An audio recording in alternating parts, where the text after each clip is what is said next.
আমি নিজে আপনার পরিচয়টা এই মুহূর্তে নিচ্ছি না।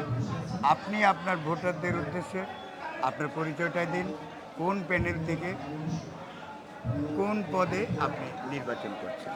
Thank you. আসসালামু আলাইকুম।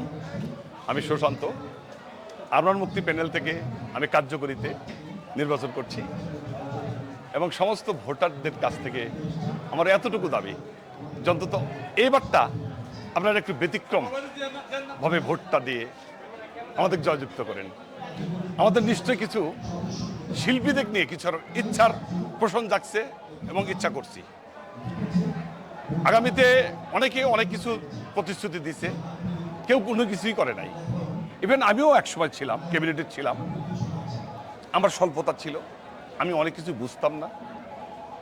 এখন যতটুকু আমি বোঝা শিখছি যে আমাদের যে শিল্পী সমিতির 21টি পদ, এই পদের একটি বিশেষ একটা পদ আছে, সেটা নির্বাচন করার জন্য করে, কিন্তু আদৌ এটাকে মূল্যায়ন কখনো করা হয় না। সেটা হচ্ছে আন্তর্জাতিক বিষয় এবং ক্রিয়া ও সাংস্কৃতিক, এই দুজনের উপরে আন্তর্জাতিক মহলের কিছু নির্ভর করে।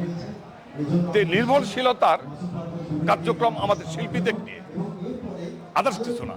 আচ্ছা সুশান্ত স্যার, আপনার কাছে আমার যে প্রশ্নটা সেটা হলো, এই যে এই কদিন আমি যা দেখলাম আনন্দঘন পরিবেশ, দুটা প্যানেলের মধ্যে সৌহার্দ্যপূর্ণ পরিবেশ, এই পরিবেশটা কি নির্বাচন পর্যন্ত আপনারা রাখবেন, না নির্বাচন পরবর্তী মুহূর্ত পর্যন্ত আপনারা ধরে রাখবেন? ভাইজান, কথা ঠিকই বলেছেন।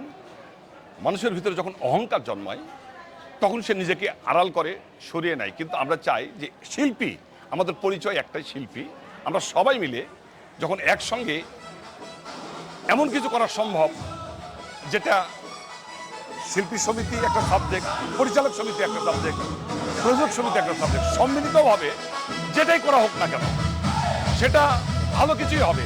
এবং আমরা কখনো কখনো বিভাজন চাই না। ইভেন সবার সঙ্গে সবাই হাসি খুশি আনন্দ উল্লাস করুক এবং সবাই একাত্রিত হয়ে থাকি।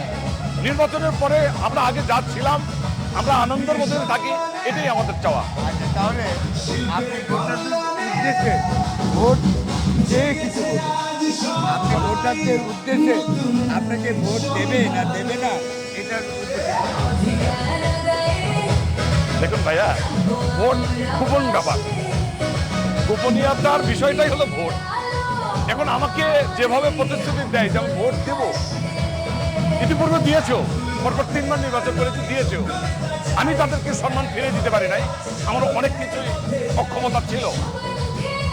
তবে আমি চাইবো আবার আমার আপনার দৃষ্টি আকর্ষণ করতে যে আমাকে আরেকটা আমার সুযোগ দেন। আপনাদের যদি কি করতে পারবো না পারবো আমি জানি না, তবে আই ক্যান ট্রাই। মানুষ একবার না পারলে দেখো শতবার। আমি এবারে নিজেকেই প্রস্তুত করেছি, কিছু করব, কিছু করার জন্য চেষ্টা করবো। ঠিক আছে, আপনার মূল্যবান সময় দেওয়ার জন্য থ্যাংক ইউ। আসসালামু আলাইকুম। আপনার সাফল্য কামনা। ভালো থাকবেন, সুস্থ থাকবেন।